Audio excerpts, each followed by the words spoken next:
અહીંયા પડ્યો છું। હે રાજા, હું હવે તને મારા ચોથા ગુરુ જેનું નામ છે ઉદક, ઉદક એટલે પાણીની વાત કરું છું।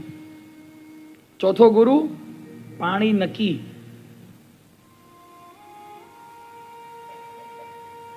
દેખાય છે તમને અહીંયા આગળ? આ તરફ છે, આ સમુદ્ર છે, આ પાણી છે। 26 દોરાની અંદર જ્ઞાનકાંડની અંદર પાણી ઉપર ચર્ચા કરવામાં આવી છે। પાણીની અગત્યતા શું છે એ આપણે બધા બહુ સારી રીતે જાણીએ છીએ। જળ એ જ જીવન છે, એના વગર આપણે એક દિવસ રહેનારા તો નિર્જળા એકાદશી પણ કરે છે। એવા તો એવા અનેક મહાપુરુષો છે આજે પણ વર્તમાનમાં નિર્જળા એકાદશી કરે છે, પણ આપણાથી થતી નથી। નિર્જળા કરીશ આજે? ખબર એ દિવસે નારેશ્વર આવી જાય એટલે માજીની પુણ્યતિથિ ને, એટલે એ દિવસે તો પ્રસાદ લેવો જ પડે। અને પાછું એવું છે કે એ દિવસે પ્રસાદ લે નારેશ્વર આવીને તો બાપજી કીધું છે કે એને નિર્જળાનું ફળ હું આપીશ, એવું છે। એ અપવાદ છે, એટલે આપણને તો નિર્જળાનું ફળ બાપજી આપે, પણ જળ જીવન છે।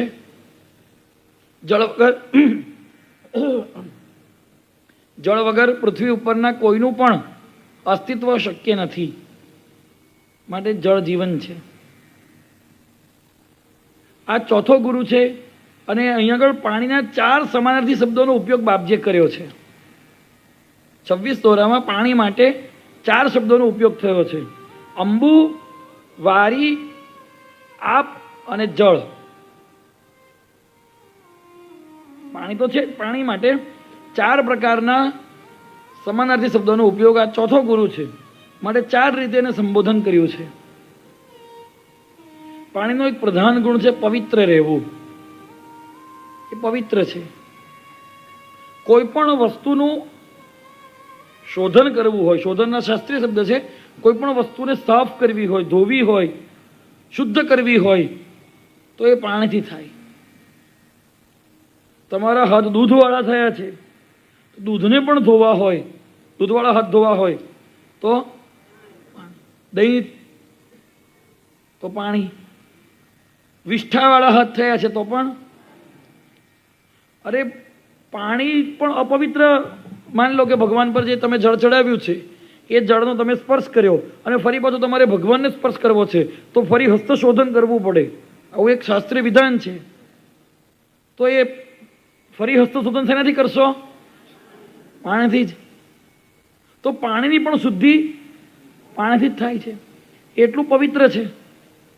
દર્શન માત્ર એના પાપી પાવન થાય, કરતા સેવા ભાવથી જન્મ મરણ ભય જાય। ભગવાન કહે છે પાણી જોડેથી મેં પવિત્રતા પ્રાપ્ત કરી છે, હું પણ પવિત્ર રહું છું। અને માટે જ એવા પરમાત્માના દર્શન કરવાથી તમ દર્શનથી જન્મો જન્મના સ્નાન પાન પ્રોક્ષણ થકી આચમને પણ તેમ દર્શન માત્રે વા કરે પાણી પવિત્ર તેમ। વારી જીવન વિશ્વનું નિશ્ચય ભૂપ સુજાણ, જલ સહાય જન કરે ધંધા અનેક માન। આ પૃથ્વી ઉપર જેટલા પણ પ્રકારના ઉદ્યોગો છે, જેટલા પણ પ્રકારના કાર્યો છે એ પાણી વગર અશક્ય છે। જેટલી અગત્યતા પાણીની છે એટલી જ અગત્યતા પરમાત્માની છે। એની હાજરી વગર, એની ઉપસ્થિતિ વગર કોઈ પણ પ્રકારનું કાર્ય સંભવિત નથી। પાણી જેમ પવિત્ર રહે છે, પાણી સ્વતઃ સ્વભાવથી પવિત્ર છે, એવી રીતે હું પણ સ્વભાવથી પવિત્ર છું। એવી જ રીતે આત્મા પણ પવિત્ર છે। અશુદ્ધ શરીર થાય છે, મલયુક્ત શરીર થાય છે, મલયુક્ત મન થાય છે, મલયુક્ત બુદ્ધિ થાય છે। આત્મા સદા પરમ પવિત્ર છે। જેમ પાણી પોતાની અંદર પડેલી અશુદ્ધિને પોતાના તળિયે દબાવી દે છે, અને ઉપર આપણને સ્વચ્છ અને મધુર જળ આપે છે, એવી રીતે ભગવાન કહે છે મારા શરણે આવનારની અંદર રહેલી બધી અશુદ્ધિઓને હું દબાવી દઉં છું. પાણી અભ્રષ્ટ છે. અભ્રષ્ટ એટલે કદી ગંદુ થતું નથી. વરસાદ પડે ગમે એટલું ડોળવું પાણી હોય છતાં તમે એને રહેવા દો એક પાત્રમાં ભરીને તો ઠરી જાય, એની નીચેની બધી અશુદ્ધિઓ નીચે બેસી જાય, એની અંદર રહેલી બધી અશુદ્ધિઓ અશુદ્ધિ પડવા છતાં એ પોતે અશુદ્ધ થતું નથી. એમ આ મળમૂત્ર મજ્જા ચરબી જેવા શરીર અપવિત્ર શરીરની અંદર રહેવા છતાં એ આત્મા અપવિત્ર થતો એ પવિત્ર રહે છે, પવિત્રતમ રહે છે. એનાથી વધારે કઈ પવિત્ર નથી.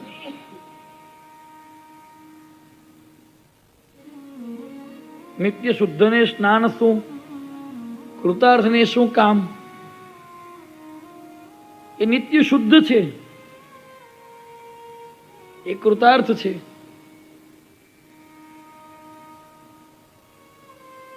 એ આગ્રહ રહિત છે. પાણીનો ચોથો ગુણ એ આગ્રહ રહિત છે. આગ્રહ રહિત એટલે જ્યાં નાખે ત્યાં તેવું રહે થઈને આપ, તેમ મળીને વર્તતા રહે ન ભવદવ તાપ. એને ગ્લાસમાં ભરો તો ગ્લાસમાં રહે, વાડકીમાં ભરો, તપેલીમાં ભરો તો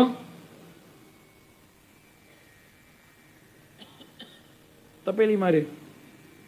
એને એવો આગ્રહ નથી કે ના મને ગ્લાસમાં જ રાખવાનું, મને તપેલીમાં નહીં રાખવાનું, મને તો એસી જ રૂમ જોઈશે, હું નોન એસીમાં નહીં રહું, હું તો કારમાં જ આવીશ, મને ટ્રેનમાં કે બસમાં ફાવે. સાંજે જમવામાં મારે શ્રીખંડ જોઈશે,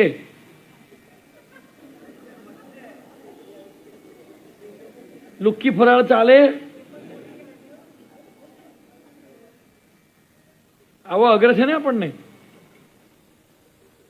ભગવાન કહે છે પાણીને જોઈને મેં મારી આગ્રહ વૃત્તિનો ત્યાગ, મેં આગ્રહ વૃત્તિ ધારણા જ નથી કરી. ક્વચિત ગુપ્ત ક્ષિપ્ત ક્વચિત ક્વચિત એકાગ્રતેમ. રાખોડામાં રહું પડી કદી પથ્થર પણ તેમ, ભૂમિ પર કદી ઠાઠથી ગાલીચા પર તેમ. કોઈ દિન વસ્તીમાં ફરું કદી જંગલમાં જા, જંગલ વસ્તી છોડીને સ્મશાનમાં કદી માંગ. માળા ચંદન ધરું કદી કદી દિગંબર તેમ, જરીયના વસ્ત્રોથી કદી. હું કોઈ વખત જંગલમાં ફરું છું, કોઈ વખત વસ્તીમાં ફરું છું, કોઈ વખત માળા ચંદર જરીયના વસ્ત્રો પહેરું છું, કોઈ વખત દિગંબર રહું છું.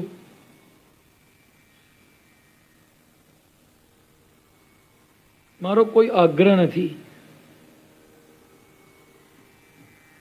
હું નિરાગ્રહી છું. પાણી જેમ આગ્રહ રાખતો નથી કે મને આ જ પાત્રમાં રાખવું, એમ હું એવો આગ્રહ રાખતો નથી કે મારે અહીંયા જ રહેવું, મારે આવું જ કરવું, મને આવું જ ફાવશે. હાલશે ચાલશે ને આ ખાલી બોલવાનું છે. આપણો એ સ્વભાવ અને બનવાનો પણ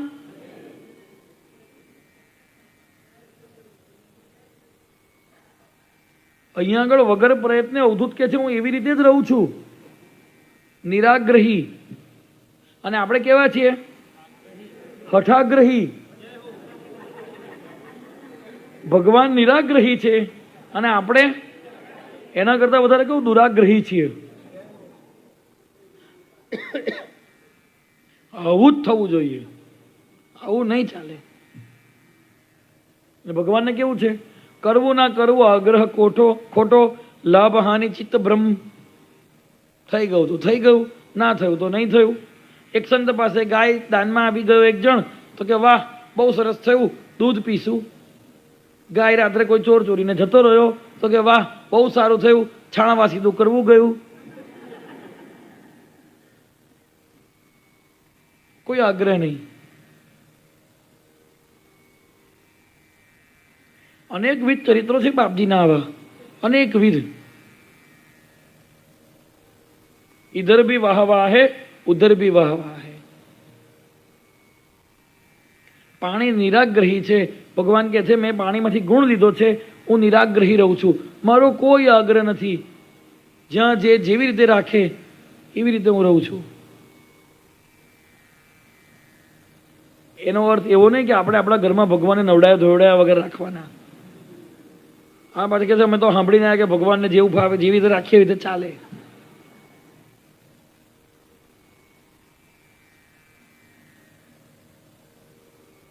पाणी पक्षा पक्षी रहित छे। पांचमो गुण छे पाणी पक्षा पक्षी रहित छे। એવું નથી કહેતો કે હું પાપીના ઘરમાં નહીં જાઉં ને પુણ્યવાનના ઘરમાં જ જઈશ। પક્ષા પક્ષીથી કદી થવું ને કડવું તેમ, હળી મળીને ચાલવું સદા સર્વથી તેમ। આપણે ત્યાં છે ને હમણાંના આજકાલ છેલ્લા 10-15 વર્ષમાં બહુ ગ્રુપ પડી ગયા છે પરિવારમાં। આ આના ગ્રુપનો, આ પેલાના ગ્રુપની, પેલાના ગ્રુપમાં જાય તો પેલાને ખોટું લાગી જાય, આના ગ્રુપના હોય એટલે અમારાથી અહીંયા આટલું જ જવાય, ખાલી કાર્યક્રમ સાંભળવા પૂરતું જવાય, વધારે કંઈ આગળ પડીને થાય નહીં આપણાથી। કેમ તો કે અમે તો અમના ગ્રુપના નથી। આવું ચાલે છે ને। અને વ્યક્તિની ઉપસ્થિતિ અથવા તો અનુપસ્થિતિ એ બંને આ પક્ષા પક્ષીના કારણે જ માપવામાં આવે છે।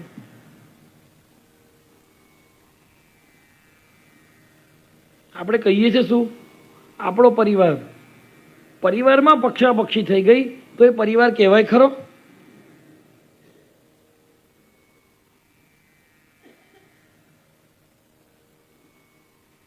અને એક બીજી બહુ આમ જોવા જાવ તો ઉત્સાહ માટે બરાબર છે કે આપણે થોડી હરીફાઈ કરીએ, ભાઈ અમારા પરિવારે બહુ સારું કામ કર્યું, પણ અમારો જ પરિવાર કરે, ભરૂચનો પરિવાર કરે એવો સુરતનો પરિવાર ના કરે, આવું બધું ક્યાંથી આવ્યું? સુરતનો પરિવાર કરે એવું નવસારીનો ના કરે, નવસારીનો પરિવાર કરે એવું વલસાડનો પરિવાર ના કરે, વલસાડનો પરિવાર કરે એવું અમદાવાદનો પરિવાર ના કરે। આવી પક્ષાપક્ષી, આવી ભેદભાવ વૃત્તિ, જો પરિવાર શબ્દ છે તો પક્ષાપક્ષી નથી, અને જો પક્ષાપક્ષી છે તો પરિવાર નથી। ભગવાન કહે છે હું કોઈ પક્ષાપક્ષીમાં પડતો નથી। કોઈ આનો એક ઊંચો અર્થ છે, કોઈ દ્વૈતવાદી છે, કોઈ અદ્વૈતવાદી છે, કોઈ વિશિષ્ટાદ્વૈતવાદી છે, કોઈ શુદ્ધાદ્વૈતવાદી છે, કોઈ દ્વંદ્વાદ્વૈતવાદી છે, આવા કોઈ પક્ષમાં હું પડતો નથી। હું તો સર્વવાદોનો સમન્વય કરું છું, અને છતાં કોઈ વાદમાં માનતો નથી। હું કોઈ પક્ષાપક્ષીમાં પડતો નથી।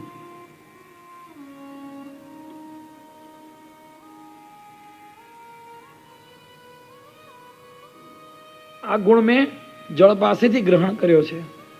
જ્યાં નાખે ત્યાં તેવું રહે થઈને આપ, તેમાં મળીને વર્તતા રહે ન ભવદવ તાપ। આ પક્ષા પક્ષી રહિત પણ ઘણા માણસો આપણા પરિવારમાં છે, બધે જ જવાનું, પછી કંઈ ખોટું કરતા હોય તોય જવાનું। ત્યાં આપણે આપણી વિવેક બુદ્ધિથી વિચાર કરવાનો છે કે અહીંયા આગળ કોઈ કંઈ કરી રહ્યું છે તો એ શું અવધૂતી સિદ્ધાંતને બરાબર મેચ થાય છે? ગામ પાસેથી ભીખ માંગીને કાર્યક્રમ કરવાનું તમને કોણ કહે છે? નારેશ્વર સંસ્થાને આજ સુધી કોઈ પાસે કોઈ પણ પ્રકારની યાચના કરી નથી અને ભવિષ્યમાં કરશે પણ નહીં। એ પ્રકારના સિદ્ધાંત ઉપર કયો પરિવાર ચાલે છે એ પરિવારમાં આપણે જવાનું।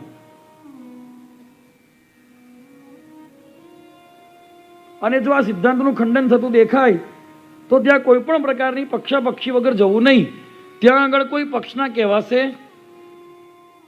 તો ભગવાન કહે છે મેં જળ પાસેથી આ ગુણ ગ્રહણ કર્યો છે કે હું કોઈ પણ પ્રકારની પક્ષાપક્ષીમાં પડતો નથી।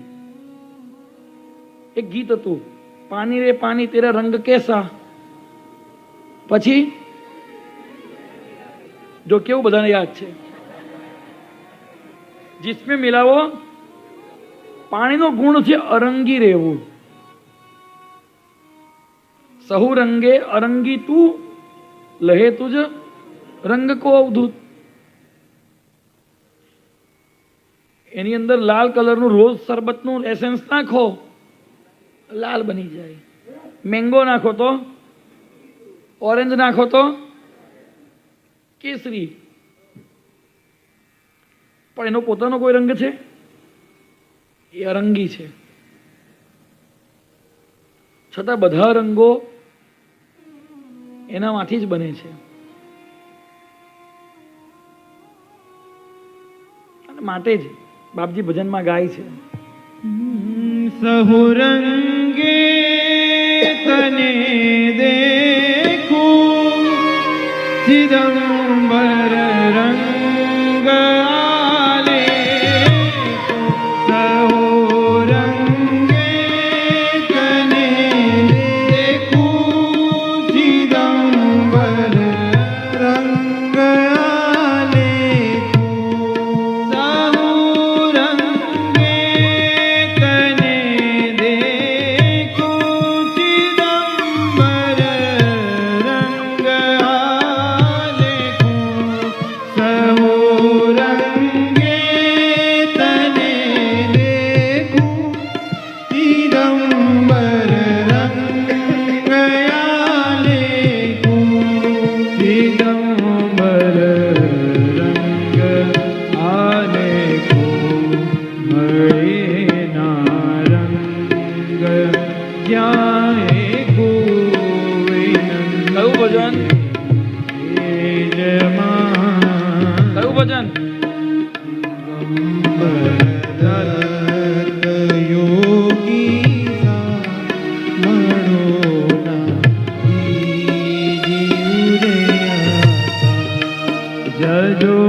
લખે છે, અવધૂતના દરબારમાં અનેક રંગબેરંગી લોકો આવે છે અને એ બધા જ અવધૂતને પોતાના રંગમાં રંગાયેલો બતાવવાનો પ્રયત્ન કરે છે, પરંતુ તમે એમ નિશ્ચિત જાણો કે બધા જ પ્રકારના રંગોથી વીંટળાયેલો આ રંગ સર્વથા અરંગી છે.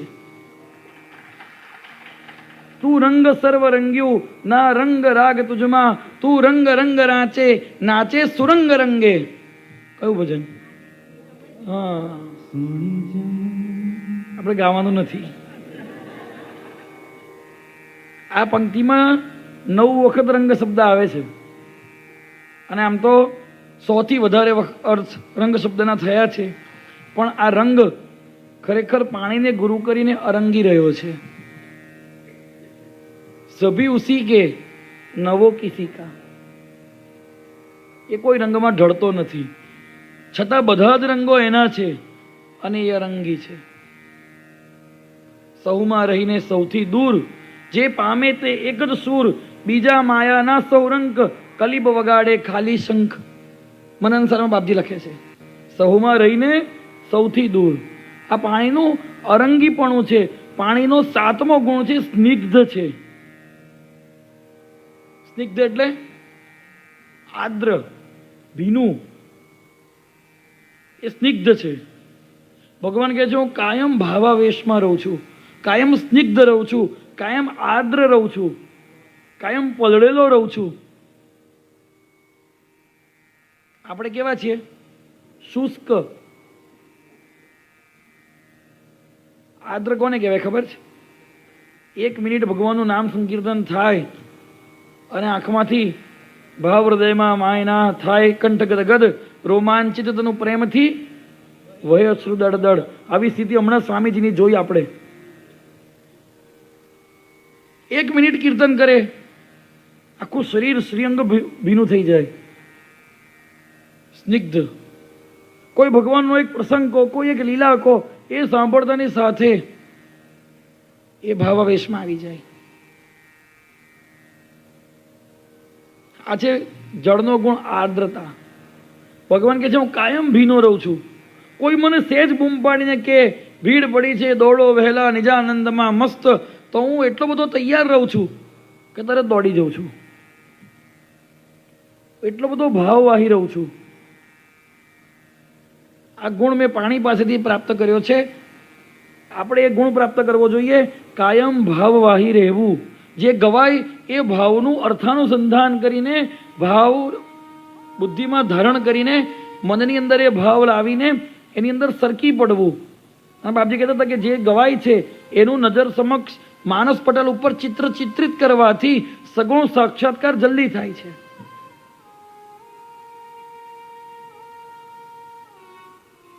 પાણી આદ્ર છે, ભીનું છે, સ્નિગ્ધ છે.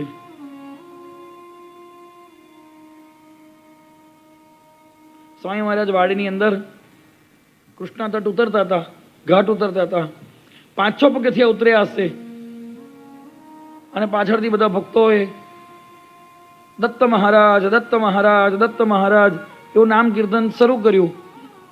અને સ્વામી મહારાજના ચિત્તની અંદર સહેજ વાત આવી કે અરે રે જુઓ ભગવાન કેટલા કરુણા વરુણાલય છે કે મારા ભક્તો ગિરનાર અને મહુરગઢ જેવા પહાડ ચડી ન શકે એટલે અશક્ત ભક્તો માટે ભગવાન સામે ચાલીને પર્વત પરથી ઉતરી આવીને આ વાડીના મેદાનમાં બિરાજ્યા છે. આવો ભાવ થતાની સાથે સ્વામી મહારાજને 8 પ્રકારના સાત્વિક ભાવોનો ઉદય થઈ ગયો અને તત્કાળ ત્યાં આગળ ભાવ સમાધિ લાગી ગઈ. જે 8 કલાકે ઉતરી. કેટલા કલાકે? 8 કલાકે. આ વાત તમે સાંભળી, મેં સાંભળી, આપણી અંદર કઈ હલ્યું?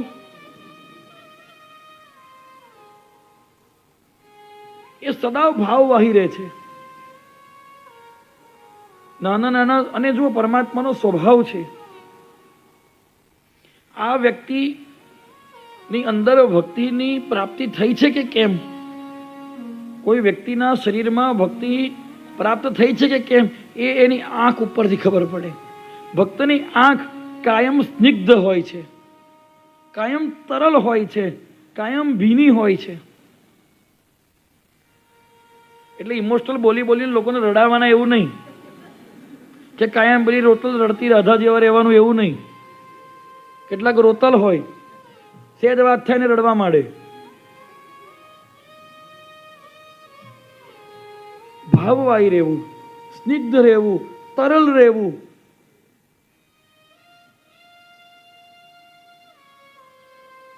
આ પાણીનો ગુણ છે.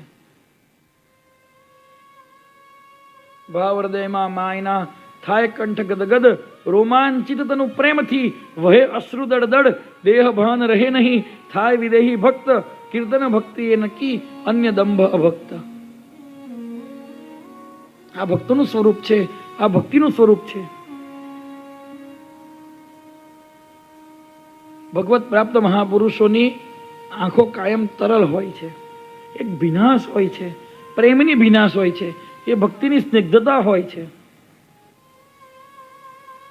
પાણીનો 8મો ગુણ છે, એ મધુર છે, મીઠું છે.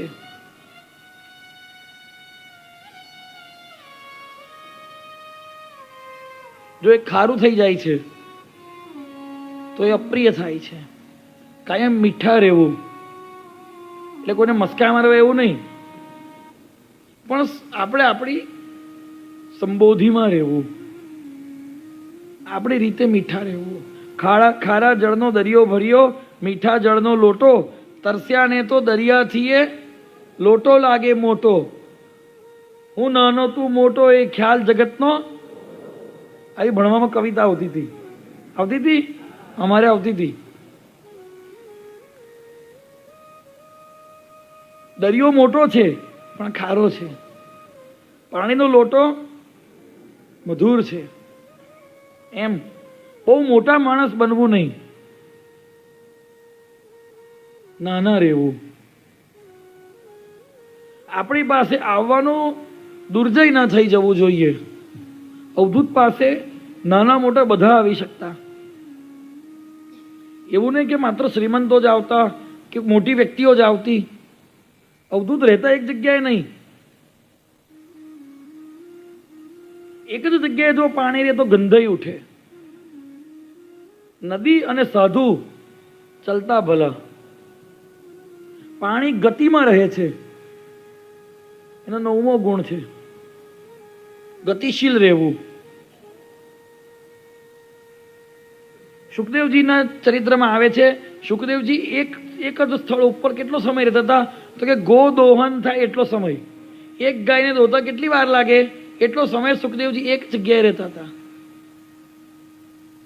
શ્રી રૂપ ગોસ્વામી સનાતન ગોસ્વામીજીના ચરિત્રમાં આવે છે, એક ઝાડ નીચે 3 દિવસથી વધારે રહેતા નહીં. સ્વામિમર્ત ચરિત્રમાં પણ છે. સંન્યાસીઓ માટે નિયમ છે કોઈ એક જગ્યા ઉપર રહેવું નહીં. એટલે એનો અર્થ એવો ને કે ગાડી લઈને ફર્યા કરવું, પાણીની જેમ વહ્યા કરવું. એક જ સ્થળે પાણી જો રહે તો ગંધાઈ ઉઠે. એમ કોઈ પણ સ્થાનની આસક્તિ રાખ્યા વગર સર્વત્ર ગતિશીલ રહેવું, ફરતા રહેવું. આવો ગુણ મેં પાણી પાસેથી ગ્રહણ કર્યો છે.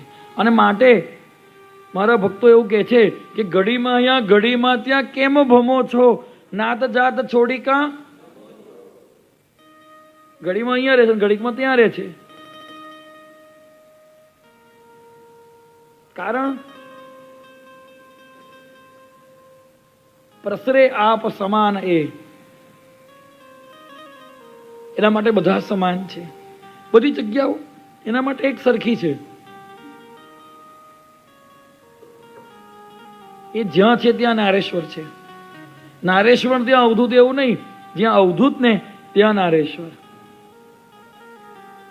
સ્વયં ગુરુ મહારાજ બોલ્યા છે.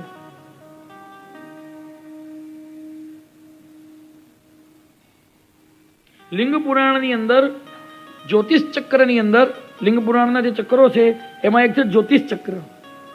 લિંગ પુરાણની અંદર જ્યોતિષ ચક્રની અંદર એમ કહ્યું છે કે પાણીના અધિષ્ઠાતા દેવ શંકર છે, શિવજી છે. અપામ ભગવાન શિવસ્ય અધિપત્ય વ્યવસ્થિત. પાણી જળ શિવ પ્રધાન છે. એટલે જ શંકર ઉપાસનાની અંદર જલાભિષેકનું મહાત્મ્ય છે. જળથી અભિષેક કરવાનું મહાત્મ્ય છે.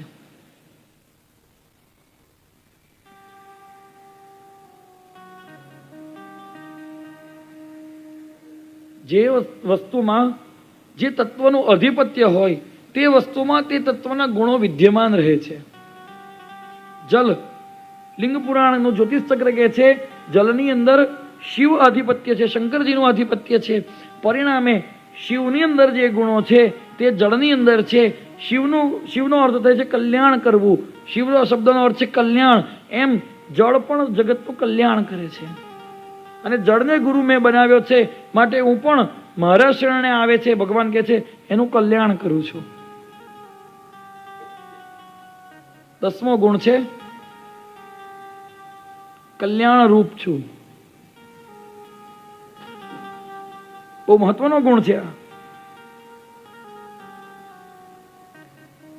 જેમ આ જગત શિવથી વ્યાપ્ત છે એમ આખું જગત જળથી વ્યાપ્ત છે. ત્યાં સુધી કે ભગવાન નારાયણ પણ જળની અંદર રહે છે. નાર એટલે પાણી. પાણીની અંદર જેનું અયન છે તે છે નારાયણ. એ પોતે પણ જળના આશ્રય રહેલા છે. નારના અયનથી, નાર એટલે પાણી, પાણીના અયનથી જે રહે છે તે નારાયણ છે.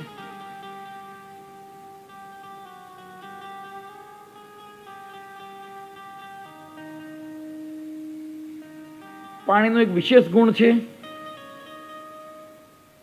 એ નમ્ર છે. બહુ મોટા થવું નહીં. હમણાં આપણે જે ચર્ચા કરી ગયા 12મો ગુણ, એ મધુર છે, ગતિશીલ છે, પણ એની ગતિ કેવી છે? કાયમ નમ્ર તરફની છે. જુઓ, પૂર આવે અને મોટું તોતિંગ વૃક્ષ હોય અને પાણીની થપાટો વાગે તો એ પડી જાય. પણ પૂર આવે અને કૂળું કૂળું ઘાસ ઉગી નીકળ્યું હોય અને એના ઉપરથી એ પાણી પસાર થાય તો ઘાસને ઉખાડીને લઈ જતું ઘાસ વળે, પણ પાણીના પસાર થઈ જવાથી એ સ્નિગ્ધ થાય, એને પોષણ મળે અને એ વધારે ને વધારે ખીલી આવે છે, વધારે ને વધારે ઉગી નીકળે છે. એમ પાણી ઊંચા વૃક્ષોને ધરાશાયી કરે છે, પણ નમ્ર વનસ્પતિને પોષે છે. એવી રીતે ભગવાન કહે છે, હું પણ જે પોતાના ધનના, રૂપના, સત્તાના મદની અંદર ચકચૂર છે એવાને તોડી પાડું છું, અને જે મારા શરણે આવે છે, નતવત જે નતજન છે, એમને હું પાળી પોષીને તૈયાર કરું છું.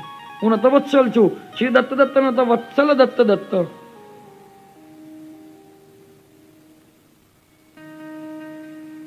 ખબર પડે છે તમને? કોઈ બોલતું નથી. પાણીનો ગુણ છે, બહુ મોટા હોય, અભિમાનથી ઊભા રહ્યા હોય એને તોડી પાડે છે અને નમ્રને પોષે છે. ભગવાન કહે છે, મેં આ ગુણ ધારણ કર્યો છે. મારી પાસે જે રૂપનું દેહ બલમ, ગેહ બલમ, વિત્ત બલમ, ચિત્ત બલમ લઈને આવે છે એને હું તોડી પાડું છું. કંકર શંકર કંઈક બનાવ્યા, શંકર કંકર કંઈક બનાવ્યા અને કંકર શંકર કંઈક પૂજાવ્યા. જે નમ્ર થઈને આવ્યા એને મેં શંકર બનાવી દીધા, પણ જે શંકર થઈને આવ્યા એને મેં કંકર બનાવી દીધા.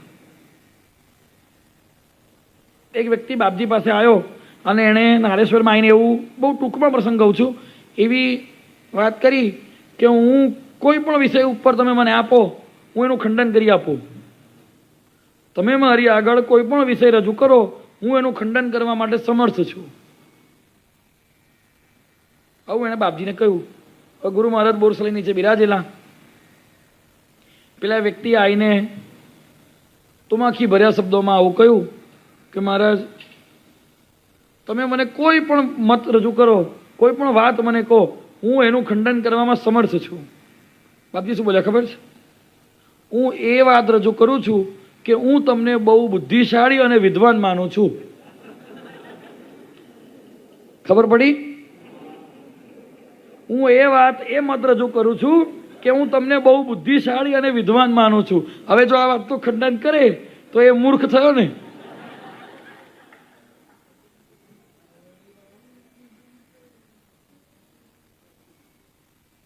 વિચાર કરો, આવું કઈ કોઈ તુમાખી લઈને એની પાસે 1 મિનિટ ટકી શકે? એની પાસે તો મૂર્ખો હમ મૂર્ખ રાજો હમ મૂર્ખાણામ ચ શિરોમણી એવમ જ્ઞાત્વા ભજન દેમામ તે બી મૂર્ખાન સંશય. અહીં તો મૂર્ખ બનવાનું છે, અહીં જ્ઞાની બનવાનું નથી.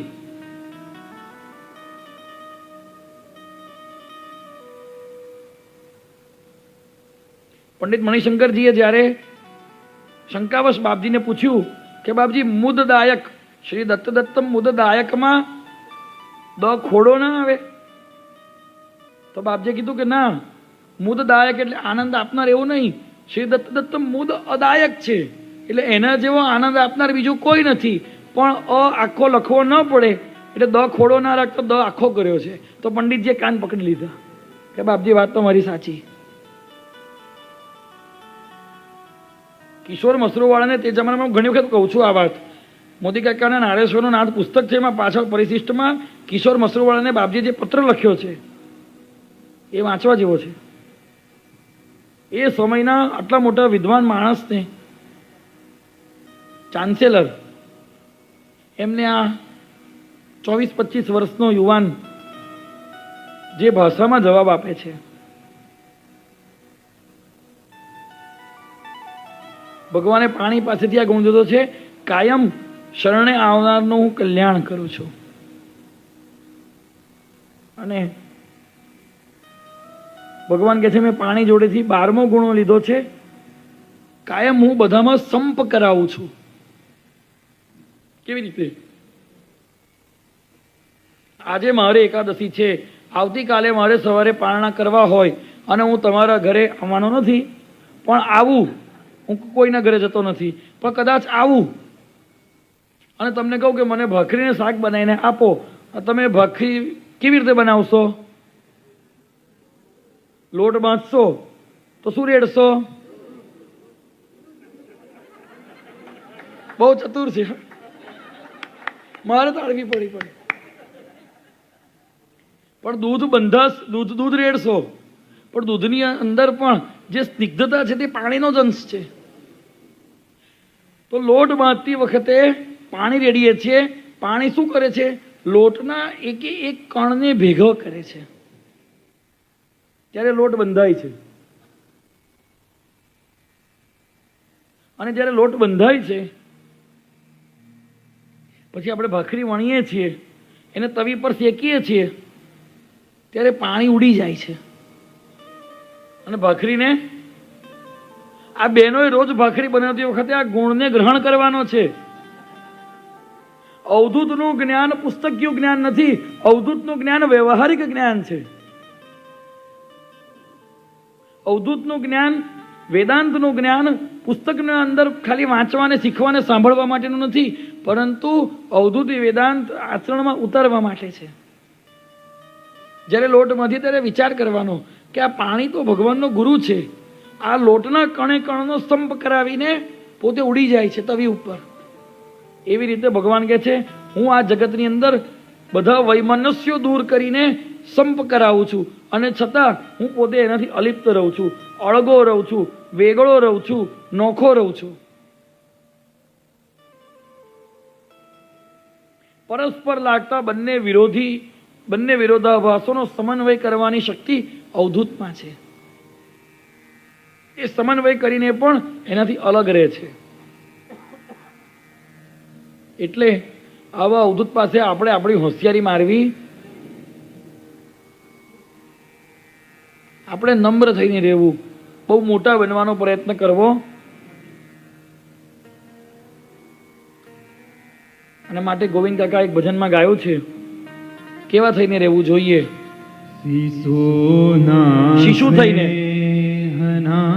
વંદન સ્વીકારો રંગ ગુરુજી રે, શિશુના સ્નેહના વંદન સ્વીકારો રંગ ગુરુજી રે, હૃદયની શુદ્ધ ઉર્મિને સ્વીકારો રંગ ગુરુજી રે, હૃદયની શુદ્ધ ઉર્મિને સ્વીકારો રંગ ગુરુજી રે. અમે દિન બાળ સૌ તારા શરણમાં રાખજો પ્યારા. અમે દિન બાળ સૌ તારા શરણમાં રાખજો પ્યારા. શરણમાં રાખજો પ્યારા. કૃપા દર્શી જરા નાખી રીજાવો રંગ ગુરુજી, શિશુના અનાવંદન સ્વીકારો રંગ ગુરુજી રે. ભલે ગાંડા અને ઘેલા પણ બાળ છીએ તારા.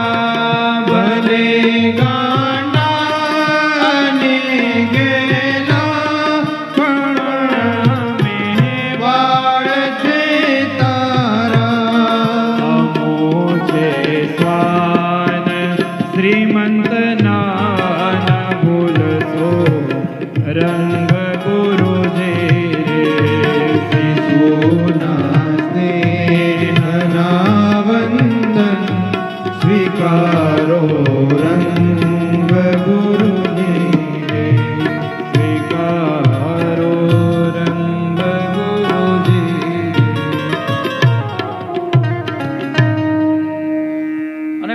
છેલ્લો કેટલામો ગુણ? 13મો છેલ્લો ગુણ. આમ તો અનેક ગુણો છે, છતાં અહીંયા આગળ સંક્ષિપ્તમાં જોતા આપણે સંક્ષિપ્તમાં ચર્ચા કરી રહ્યા છે. આ બધી ચર્ચા અત્યંત સંક્ષિપ્તમાં ચાલી રહી છે.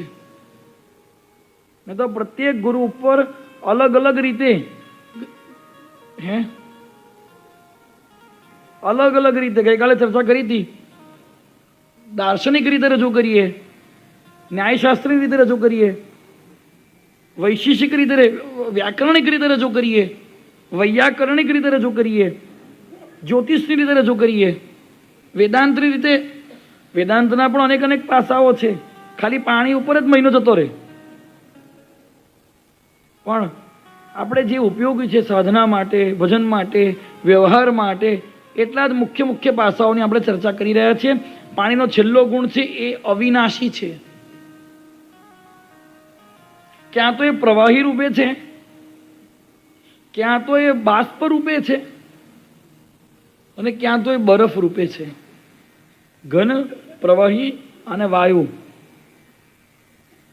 વરસાદ પડે, નદીઓમાંથી સમુદ્રમાં જાય, સમુદ્રમાંથી બાષ્પ રૂપે પાછું આકાશમાં વાદળમાં જાય, વાદળ રૂપે ઘનરૂપ ધારણ કરે અને ફરી પાછું એ વરસાદ રૂપે પૃથ્વી પર આવે. એ રૂપાંતરિત થાય છે, એનો નાશ થતો નથી.